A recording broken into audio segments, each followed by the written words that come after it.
Halo pemirsa, program Meet the VIP kembali hadir menyapa Anda. Masih bersama saya, Gesmi Sitanggang. Pemirsa, pada episode kali ini kita akan berbincang-bincang dengan Kepala Pusat Pelaporan dan Analisis Keuangan PPATK, Bapak Dian Ediana Rae. Halo Pak Dian, apa kabar Bapak? Kabar baik, Mbak Gesmi, apa kabar?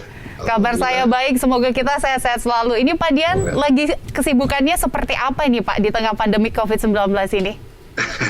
Ya, kesibukannya lumayan ya, di luar dugaan sebenarnya ya. Jadi artinya kita berpikir bahwa kalau ada pandemi seperti ini, kejahatan itu kemudian menurun gitu ya. Tapi ternyata kalau data menunjukkan bahwa kejahatan ini malah meningkat ya, terutama kejahatan ekonomi tentu saja ya.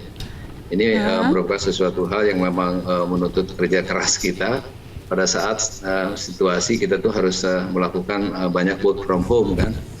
Ini yang mungkin tantangan tersendiri karena ada beberapa, kalau PPATK kan lembaga intelijen keuangan ya, banyak data itu yang tidak bisa langsung diakses dari rumah, sehingga kita harus bergiliran gitu kan, datang ke kantor untuk bisa mengakses data-data dan informasi yang terkait dengan berbagai tindak pidana itu. Nah ini memang ada tantangan tersendiri, tapi kan kita tidak bisa tidak bisa mengurangi kinerja. Kinerja harus tetap terus jalan.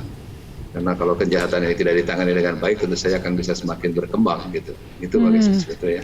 Tapi sejauh ini semuanya masih berjalan dengan lancar, kinerja juga tetap ditingkatkan justru karena semakin banyaknya kasus ya Pak Dian ya. Alhamdulillah ya betul, karena tantangannya kita memang ya mungkin seperti itu ya, kita memang fluktuasi ya kejahatan itu. Tetapi memang selalu menggunakan peluang kan, termasuk juga peluang karena situasi krisis seperti sekarang. Nah ini memang tantangan tersendiri buat semua teman-teman PPATK untuk bekerja lebih keras lagi, dan sejauh ini memang kita berhasil dengan baik menangani berbagai persoalan itu. Bisa diceritakan Pak Dian bagaimana cara PPATK sendiri untuk mengatur jadwal dari para teman-teman semua yang bekerja saat ini di tengah pandemi?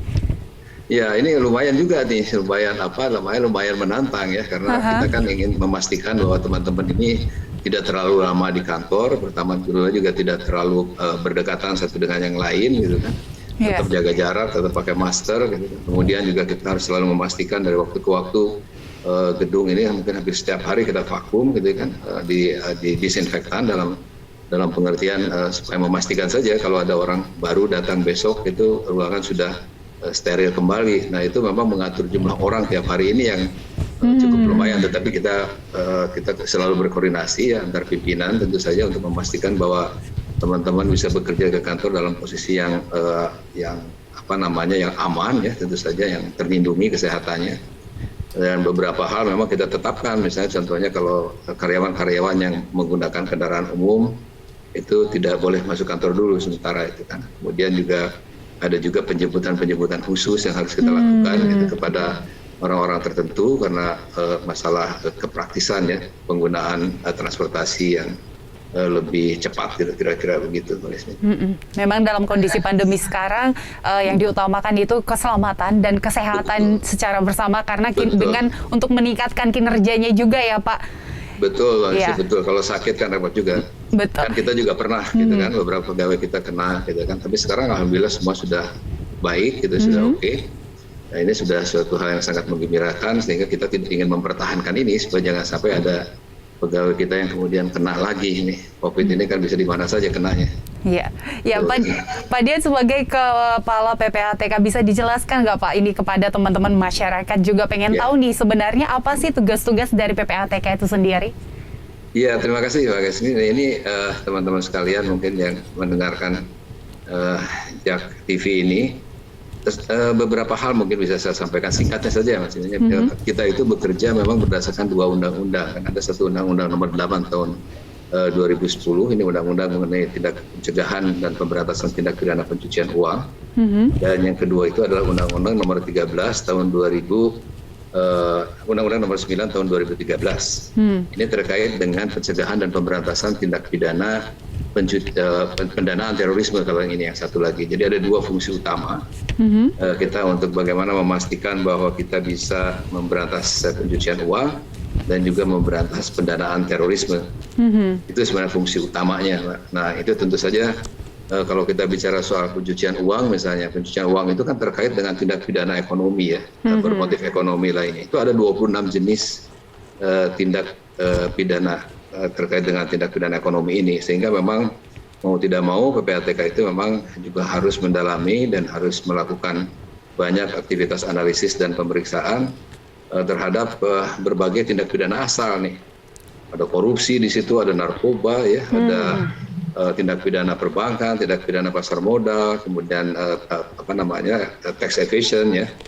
Terus kemudian juga illegal logging, illegal fishing, dan banyak sekali itu penipuan dan macam-macam itu ada 25 dan 26 dengan tindak pidana kejahatan lain ya yang dihukum di atas 5 tahun.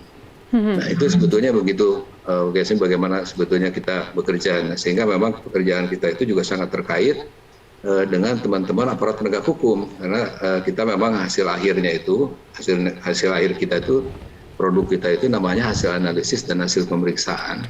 Itu diserahkan ke teman-teman aparat penegak hukum ya, apakah itu KPK, kepolisian, kejaksaan, terus BNN, ada Direktorat Jenderal Pajak, Direktorat Jenderal Bea Cukai, gitu. Kemudian juga ada di berbagai lembaga lain yang punya penyidik pegawai negeri sipil ya, seperti misalnya KKP ya, Kementerian Kelautan dan Perikanan, terus kemudian juga Kementerian Lingkungan Hidup. Itu yang kita serahkan kepada mereka untuk tindak lanjutnya gitu, Pak Esmi.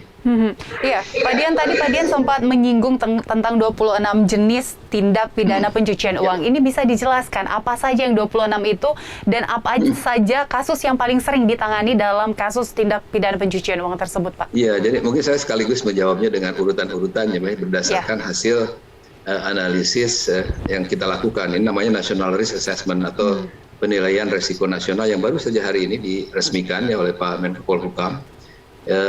Urutan-urutannya itu sebetulnya tidak banyak berubah ya. Yang nomor 1 itu korupsi, kemudian kedua itu terkait dengan narkoba, terus ketiga itu terkait dengan tindak pidana perbankan, gitu. Kemudian juga ada tindak pidana di